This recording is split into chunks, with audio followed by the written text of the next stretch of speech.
Good morning, good afternoon, good evening. Friends, Kevin sir back from Personal Tutor, Standard 6th History Playlist आप लोग देख रहे हैं. Chapter है Ashoka, the emperor who gave up war.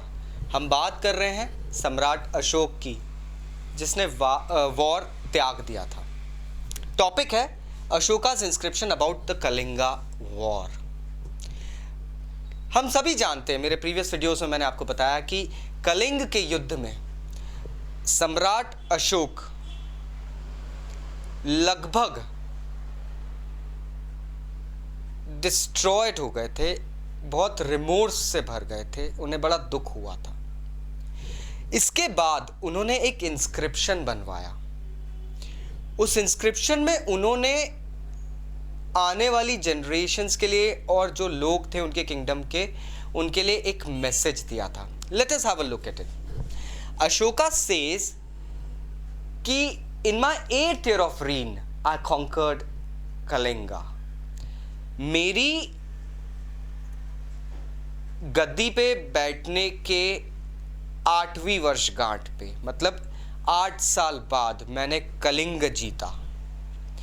लगभग 1.5 लाख लोग कैप्चर किए गए, मतलब 1.5 lakh were made slaves and 1 lakh लोग मारे गए. नाउ इस बड़े अमाउंट 1 लाख लोगों का मरना, दोस्तों, इट्स नॉट पीनट चार्ट और something like that. This is something intense. 1 lakh, we are talking about 10 dead bodies, we are talking about 100 dead bodies, we are talking about 1000 dead bodies, we are talking about 10,000 dead bodies, we are talking about not 50, 60, 70 but 1 lakh dead bodies. Ashoka ने जब ये देखा, वो कहता है इतना सब देखने के बाद मुझे दुख क्यों हो रहा है? Why am I feeling sorrowed?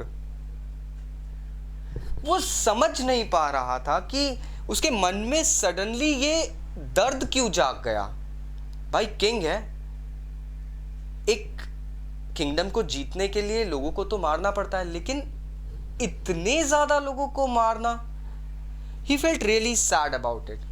He wrote कि जब भी एक इंडिपेंडेंट लैंड, एक आजाद जमीन पे कॉन्क्वेस्ट का खतरा मंडराता है, किसी दूसरे किंग द्वारा अटैक का खतरा मंडराता है, तो वहां पे मौतें शुरू हो जाती हैं. मतलब जब युद्ध होता है तो मौतों का मंजर, मौतों का दौर शुरू हो जाता है. दोस्तों, अशोका कहते हैं मरने वालों में सिर्फ सैनिक या एक लाइक मर्चेंट या ब्रेव मैन या चीफ्स नहीं होते हैं. मरने वालों में ब्राह्मण भी होते हैं, प्रीस्ट भी होते हैं, मंक्स भी होते हैं, रिच भी होते हैं, पुअर भी होते हैं.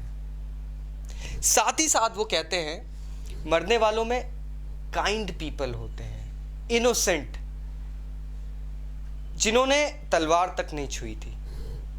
मरने वालों में किसी के रिश्तेदार होते हैं, किसी के दोस्त होते हैं, किसी के स्लेव्स होते हैं, सर्वेंट्स होते हैं. एक तरीके से मरने वाले लोग कहीं ना कहीं किसी ना किसी से जुड़े रहते हैं.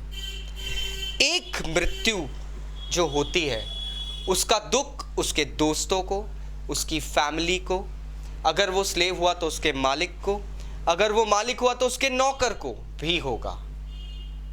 सो there is no evident happiness in these killings. Ashoka felt very sad and thus he now says that I will follow Dhamma. Dhamma एक प्राकृत वर्ड है, संस्कृत वर्ड धर्म के लिए.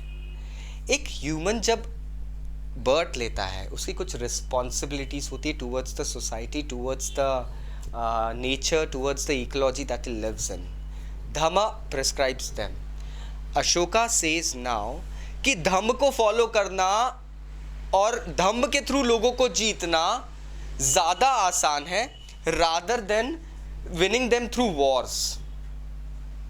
अशोका फाइनली कहते हैं कि ये इंस्क्रिप्शन मैं अपने बेटे के लिए नहीं लिखवा रहा हूं, अपने बेटे के बेटे के लिए भी नहीं लिखवा रहा हूं, अपने ग्रैंडसन के लिए नहीं लिखवा रहा हूं, मैं लिखवा रहा हूं आने वाली जनरेशंस के लिए, that they should learn that war only brings destructions, death, chaos, sadness, lament.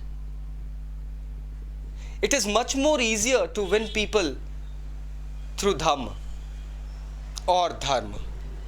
So now I guess you got the crux, my friends. Still अगर कोई डाउट्स है तो नीचे कमेंट बॉक्स से कमेंट करना मत भूलना. Thank you very much. Take care. Bye bye.